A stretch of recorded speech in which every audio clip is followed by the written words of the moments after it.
History के vast और अक्सर कंफ्यूजिंग पेजेस में कुछ नाम ऐसे गूंजते हैं जो चिलिंग रेजोनेंस के साथ उनकी बातें सदियों को पार करके हमारे आज को छूती हुई लगती है। ऐसा ही एक नाम है मिशेल द नोस्ट्राडाम, जिसे हम नोस्ट्राडामस के नाम से ज्यादा जानते हैं। इस 16वीं सदी के फ्रेंच एस्ट्रोलॉजर और फिजिशियन ने प्रोफेसीज की एक बुक लिखी, लेस प्रोफेटीज, जो क्रिप्टिक पोएटिक वर्सेस से भरी है, जिसने जनरेशन से लोगों को फैसिनेटेड किया है और ऑनेस्टली डराया भी है। बहुत से लोग मानते हैं कि उनकी राइटिंग्स ने बड़े वर्ल्ड इवेंट्स की भविष्यवाणी की थी, हिस्टोरिकल फिगर्स के राइज से लेकर ग्रेट वॉर्स और नेचुरल डिजास्टर्स तक। जहां स्केप्टिक्स उनके काम को होपलेस वेग कहकर डिसमिस करते हैं, वहीं बिलीवर्स उनके क्वाट्रेंस में हमारे फ्यूचर के लिए क्लूज ढूंढते रहते हैं, हमेशा उनके एंशिएंट वर्ड्स को मॉडर्न हेडलाइंस से मैच करने की कोशिश करते हैं, हमारे समय के कैओस में पैटर्न्स ढूंढते रहते हैं।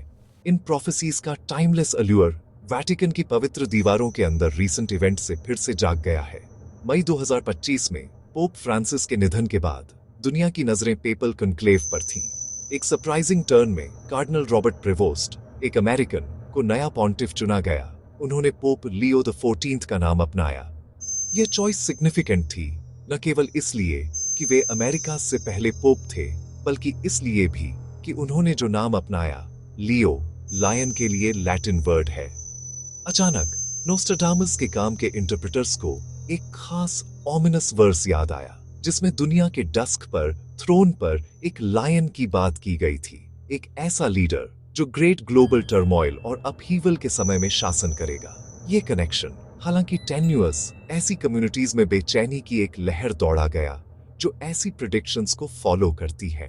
नोस्ट्राडामस ने चर्च के एक ग्रेट लीडर के वेस्ट से उभरने के बारे में भी लिखा था, एक ऐसा फ्रेज जो अब American born pope Leo the 14 की ओर सीधे इशारा करता हुआ लग रहा था। जो लोग इन टेक्स्ट्स का अध्ययन करते हैं, उनके लिए यह चुनाव सिर्फ एक रिलीजियस इवेंट नहीं था, बल्कि एक प्रोफेसाइड टाइमलाइन पर एक पोटेंशियल साइन पोस्ट था। एक पोप जिसका नाम लायन हो और उसकी वेस्टर्न ओरिजिन्स का कॉम्बिनेशन प्राचीन पजल पीसेस को एक अनसेटलिंग प्रिसिजन के साथ जोड़ता हुआ लग रहा था, जिससे कई लोग यह सोचने पर मजबूर हो गए कि क्या हम अब उन्हीं टाइम्स में जी रहे हैं जिनके बारे में नोस्ट्राडामस ने सदियों पहले हमें वॉर्न किया था। पोप लियो द 14 को जो दुनिया मिली है, वह वास्तव में चैलेंजेस से भरी है। एस्केलेटिंग इंटरनेशनल कॉन्फ्लिक्ट्स और पॉलिटिकल इंस्टेबिलिटी से लेकर डेवास्टेटिंग फायर्स, फ्लड्स और अर्थक्वेक्स में मैनिफेस्ट होते क्लाइमेट चेंज के एवर ग्रोइंग थ्रेट तक हमारा युग यूनिकली प्रिकेरियस लगता है। जो लोग नोस्ट्राडामस की प्रेडिक्शंस में सच्चाई देखते हैं, वे इन कंटेम्पररी क्राइसिस को ही वह ग्लोबल अपहीवल बताते हैं जिसका उनकी प्रोफेसीज ने वर्णन किया था। वे तर्क देते हैं कि दुनिया का डस्क कोई लिटरल अंत नहीं है, बल्कि पुराने ऑर्डर्स और बिलीफ्स के डिक्लाइन का एक मेटाफोर है, केओस का एक दौर जो एक ड्रामेटिक ट्रांसफॉर्मेशन से पहले आता है। यह सब पेपल थ्रोन पर प्रोफेसाइड लायन की वॉचफुल आई के नीचे।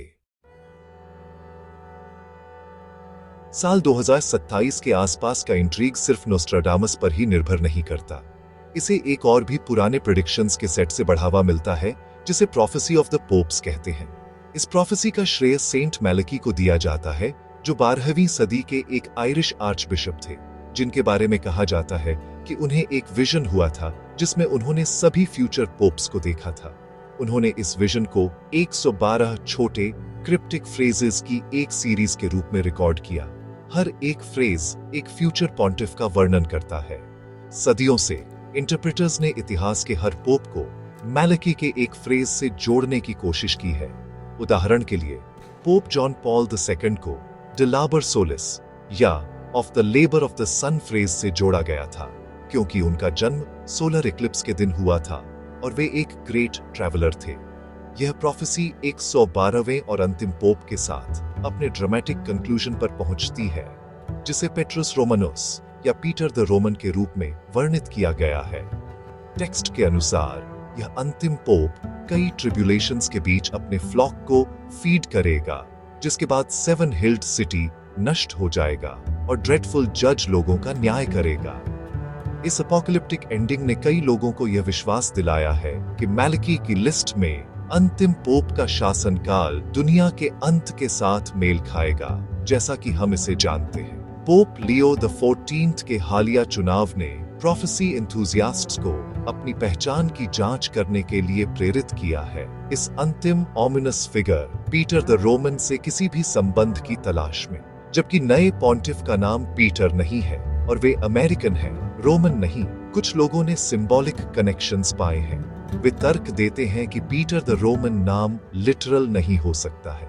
इसके बजाय यह एक ऐसे पोप का प्रतिनिधित्व कर सकता है जो रोमन कैथोलिक चर्च को उसके फाउंडेशनल प्रिंसिपल्स पर वापस लाता है, ठीक वैसे ही जैसे पहले पोप सेंट पीटर थे। पोप लियो द 14 का inaugural message peace be with you और एक फ्रैक्चर्ड वर्ल्ड को एकजुट करने का उनका स्टेटेड गोल कुछ लोगों द्वारा इस फाउंडेशनल स्पिरिट को एम्बॉडी करने के प्रयास के रूप में देखा जाता है।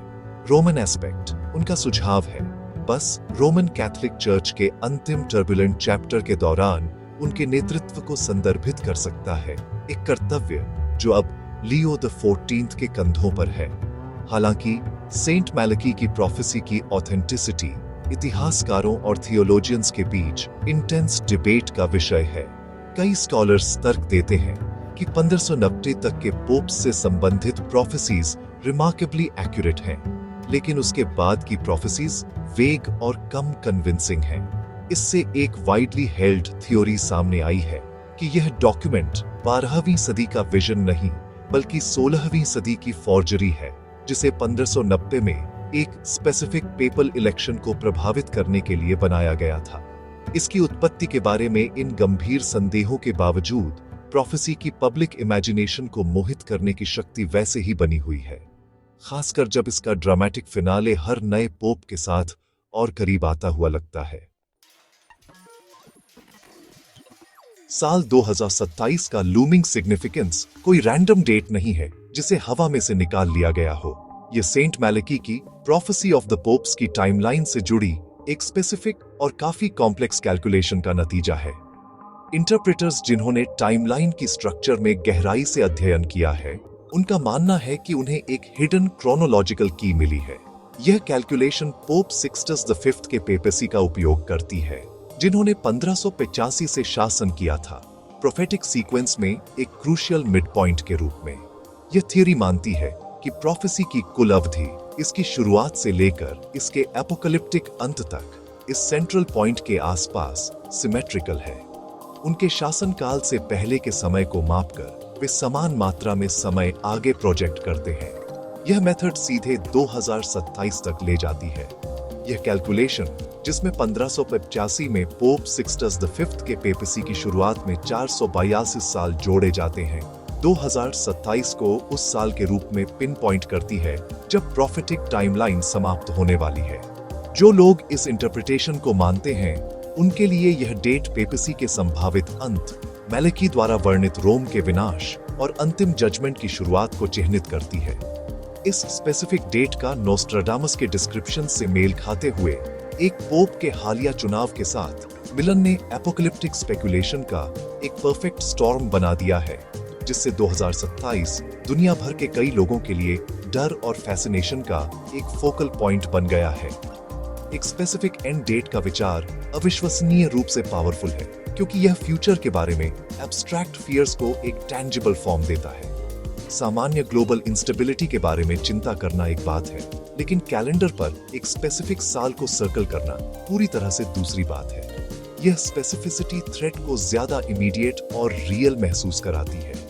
2027 की कैलकुलेशन की खबर सोशल मीडिया और ऑनलाइन फोरम द्वारा एम्प्लीफाइड होकर तेजी से फैल गई है, जिससे चिंता के पहले से मौजूद माहौल को बढ़ावा मिला है।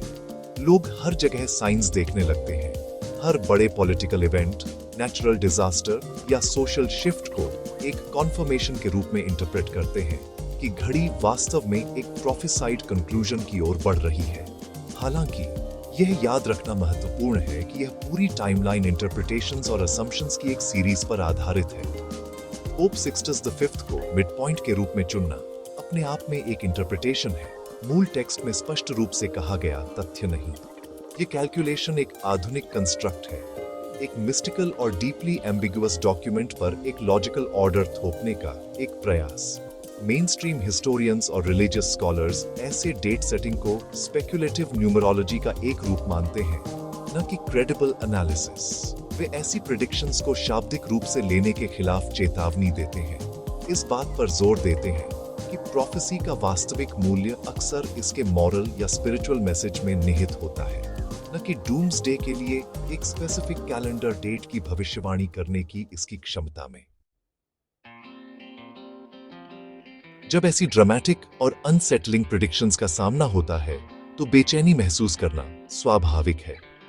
नोस्ट्राडामस और सेंट मैलेकी की प्रोफेसीज इतनी एम्बिगुअस और पोएटिक लैंग्वेज में लिखी गई हैं कि उन्हें अनगिनत तरीकों से इंटरप्रेट किया जा सकता है।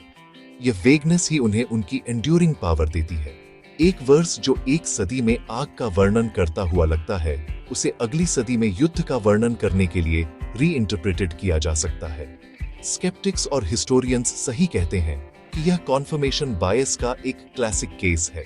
हम वही देखते हैं जो हम देखना चाहते हैं, और हम वेग प्रेडिक्शंस को घटनाओं के बाद, जब वे पहले ही हो चुकी होती हैं, रिट्रोएक्टिवली फिट करते हैं। इन दावों का समर्थन करने के लिए कोई साइंटिफिक एविडेंस नहीं है, और कई हिस्टोरिकल हिट्स बारीकी से जांच करने पर बिखर जाते हैं। साइंटिफिक और हिस्टोरिकल कंसेंसस यह है कि 2027 में दुनिया खत्म हो जाएगी। इस पर विश्वास करने का कोई क्रेडिबल कारण नहीं है।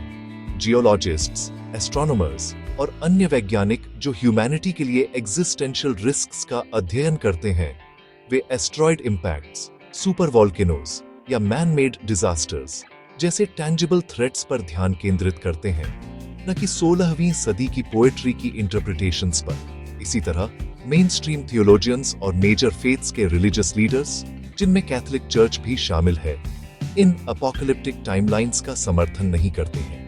वे अक्सर अपने अनुयायियों को याद दिलाते हैं कि ऐसी प्रेडिक्शंस अनावश्यक डर और पैनिक पैदा कर सकती है, जो मॉरल और फेथफुल जीवन जीने के वास्तविक स्पिरिचुअल मैसेज से ध्यान भटकाती है। चाहे भविष्य में कुछ भी हो, तो हमें सामान्य जनता को इन सेंसेशनल हेडलाइंस पर कैसे प्रतिक्रिया देनी चाहिए? कुंजी यह है कि उन्हें हेल्थी डोज ऑफ स्केप्टिसिज्म और क्रिटिकल थिंकिंग के साथ देखा जाए। एंगेजिंग स्टोरीज को वेरीफाइबल फैक्ट से अलग करना महत्वपूर्ण है। ये प्रोफेसीज फैसिनेटिंग रीडिंग और स्पिरिटेड डिबेट के लिए बनती हैं, जो अननोन के बारे में हमारी गहरी ह्यूमन क्यूरियोसिटी को छूती है। वे हमारे कल्चरल फोकलोर का एक हिस्सा हैं, हालांकि उन्हें जेन्युइन एंग्जाइटी का स्रोत या जीवन के फैसले लेने के लिए एक गाइड नहीं होना चाहिए। डर एक पावरफुल इमोशन है और इसे आसानी से मैनिपुलेटेड किया जा सकता है। रीजन, एविडेंस और साइंटिफिक इंक्वायरी और हिस्टोरिकल स्कॉलरशिप के माध्यम से प्राप्त ज्ञान पर भरोसा करना ज्यादा समझदारी है। आखिरकार, चाहे दुनिया 2027 और उसके बाद चुनौतियों का सामना करे या नहीं, यह प्रोफेसी का मामला नहीं, बल्कि ह्यूमन एक्शन का मामला है। भविष्य पत्थर पर या प्राचीन क्रिप्टिक वर्सेस में नहीं लिखा गया है।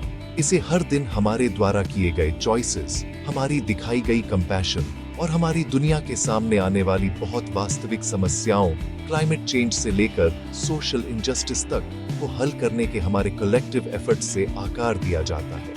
अपने डूम के संकेतों के लिए अतीत को देखने के बजाय शायद हमारा समय एक बेहतर भविष्य बनाने के लिए मिलकर काम करने में बेहतर खर्च होता है। दुनिया अनिश्चितता से भरी है, लेकिन यह आशा, रेजिलियंस और एडवर्सिटी को दूर करने के लिए ह्यूमन स्पिरिट की एंड्यूरिंग पावर से भी भरी है।